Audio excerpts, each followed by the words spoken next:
वो कौन सा मुल्क है जहां सोना सबसे ज्यादा पैदा होता है?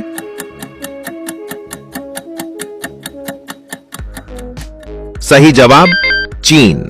अगला सवाल, वो कौन सा मुल्क है जहां सबसे कम लोग रहते हैं? सही जवाब वेटिकन सिटी। अगला सवाल, वो कौन सा मुल्क है जहां दुनिया का सबसे बड़ा रेगिस्तान वाक़ है? अपनी ज़हानत से इसका जवाब कमेंट सेक्शन में दें।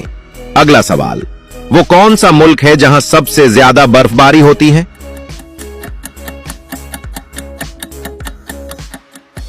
सही जवाब रूस। अगला सवाल, वो कौन सा मुल्क है जिसमें सबसे ज्यादा तेल के ज़खायर हैं?